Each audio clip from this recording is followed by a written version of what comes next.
In the last class, at the end of the class, we were trying to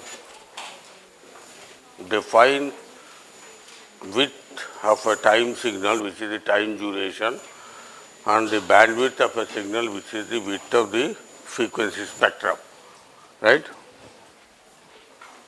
And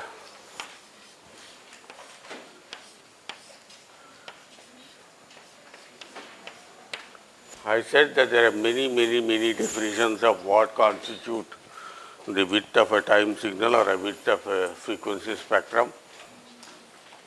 But something mathematically tractable definitions of width of anything, unless we have it with us, we will not be able to derive any relationships between these two, width of a time signal and the frequency spectrum width.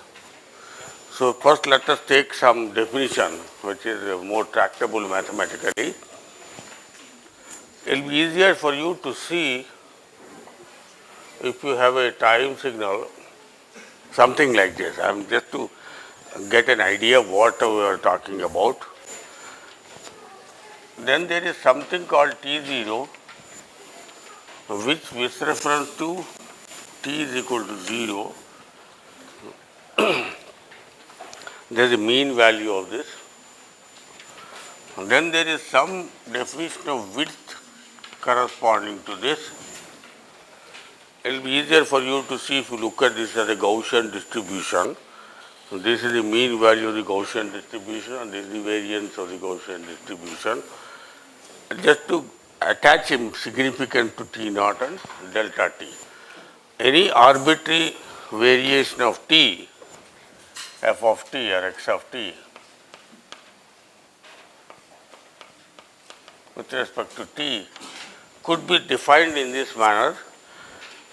Mathematics, sometimes we call this T naught as is equal to the center of gravity of the signal, meaning thereby if this is a placard of this shape, where will be the center of the placard will lie.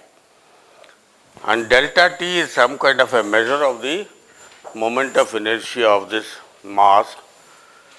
So sometimes people call the T naught as center of gravity and this are the moment of inertia, but these are not necessary, just width of it and the average value where the signal is located.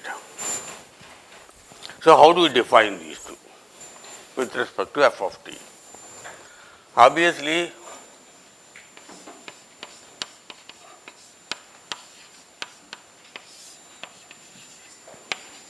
right? So this is the definition of center of gravity. Then similarly, the definition of delta t is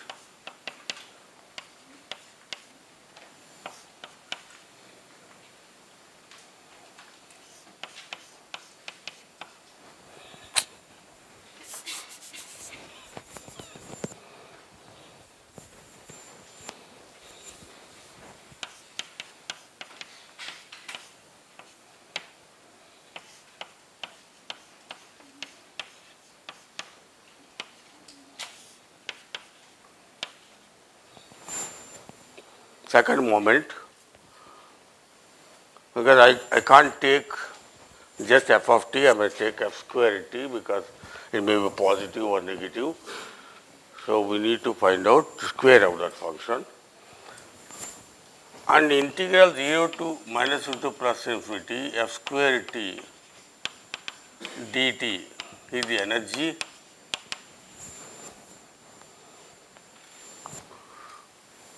So normally they normalize this T0 with respect to energy.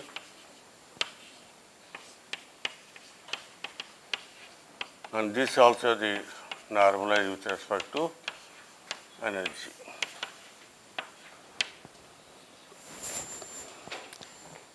These are the accepted definitions of, mathematical definitions, one of the accepted definitions of width of a signal or a width of spectrum. If you can write f omega here, this becomes the same description about the mean value and the width of the spectrum.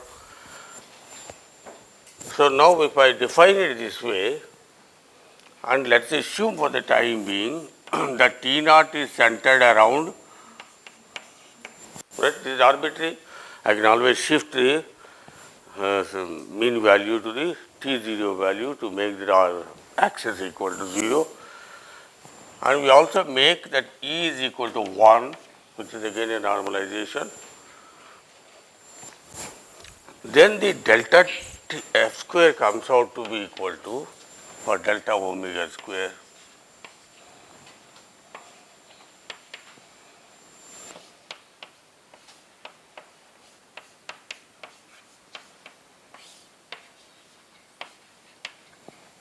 right?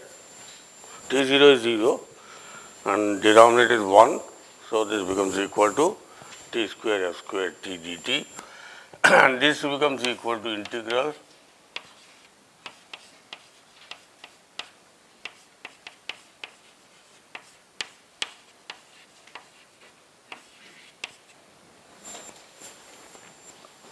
with under these assumptions. I am shifting both the functions over the mean value, and I am assuming that the area under the square of the function is equal to 1. Under that assumption, this is definition becomes simplified to these values. Then I am now trying to find out what is the relation between delta omega and delta t. We have seen in the last class, if this function happens to be a simple pulse, then the bandwidth and the time duration are inversely related with a Bt equal to half. But in general, what is the value of Bt? Is there any bound on this? This is what we will do just now. It's a very simple derivation.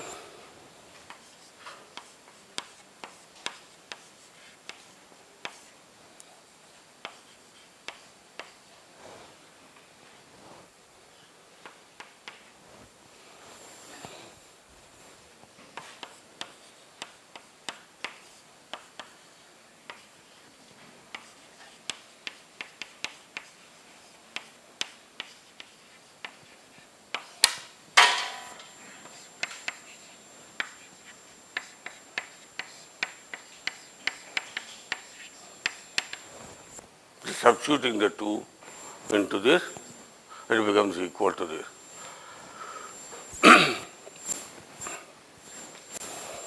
Now I can rewrite this as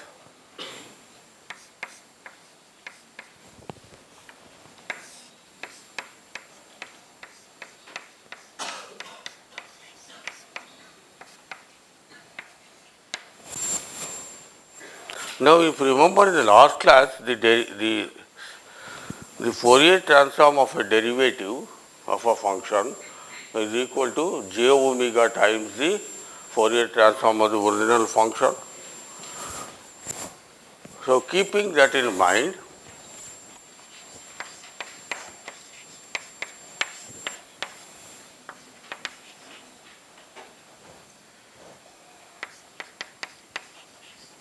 what is this equal to? It is 1 by twice pi. This becomes 1 by twice pi. So integral